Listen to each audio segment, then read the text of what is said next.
welcome to the Collectible Show. My name's Aaron LaPedis, and I'm your host tonight. I'd like to introduce my guest, Paul Epstein from Twist and Shout Records. Welcome, Paul. Thanks, Aaron.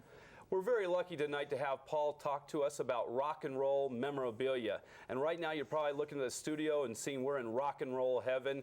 Let's start with the very first thing. Tell me what are a few of the things that are on the wall and tell me why they're worthy of hanging on another person's wall. Number one, over there we have a Rolling Stones poster, which is from their first appearance in Colorado. It's an incredibly rare poster, and that is my personal favorite thing to collect, is concert posters.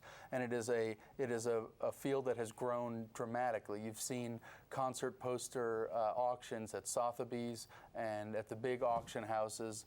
It's becoming a real art collectible beyond just rock and roll. Aren't there some posters that are redone to match up, reprinted basically of the olden days? How can you tell, and do they have some value with them? There are multiple pressings of almost every concert poster. With the early ones, especially the psychedelic ones from the ballroom scene in San Francisco, which I brought at least one example of.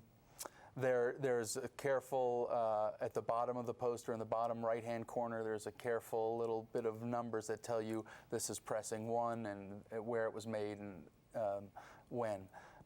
As time went on, these things did begin to get pirated and new versions made, and they go down dramatically in value with each new pressing that they do of them. Often people can get burned too by buying a modern reproduction of a classic poster thinking that they're getting the real thing.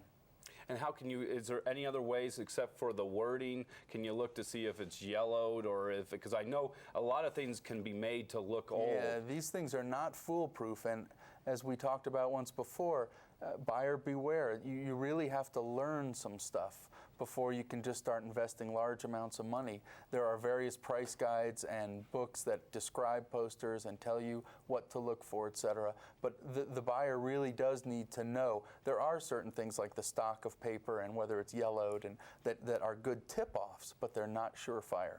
Okay. We have something from Pearl Jam. Yeah, that's a really cool promotional item. Pearl Jam, obviously a group that's gotten very popular. This is an item that the record label put out themselves to promote the group's new album, Yield. They don't make very many of these things, and they're not easily attainable. They go to record stores and radio stations and contest giveaways and things like that. So they're very short supply and therefore very collectible. Okay, and then right next to that we have something from the Doors. Yeah, that is a absolutely classic example of psychedelic poster art. That is from the Denver family dog, and that is from a very famous artwork from the Doors. I believe it's their first or second performance at the Family Dog. That's probably about a $400 or $500 poster. Jim Morrison, the front man for the Doors, you know, had a wild, strange ride while being in the band. When he passed on, did that change the value of some of those things, like posters and records and collectability, memorabilia? Yeah, I think that's a really good question and a good point. I think a good comparison to that would be James Dean. Here's a guy who had a very short career, but he died in a kind of spectacular way, like Jim Morrison. And I don't know if spectacular, but memorable way. And in a big car crash. Yeah, James Dean and Jim Morrison died, you know, a drug overdose in France under somewhat mysterious circumstances, and it absolutely makes the value of his stuff more. Well, let's kind of move with that and talk about the front man for Nirvana. You know, he committed suicide. Does people see that in a bad light and say, you know, I don't respect the way he went out, I'm not going to collect his stuff, or doesn't change it, it's still collectible because he's not around? Kurt Cobain is very collectible. Nirvana is very collectible. People are interested in them. It is part of the whole rock and roll myth for certain musicians. The kind of person that the individual is and how colorful they are plays into it. Okay.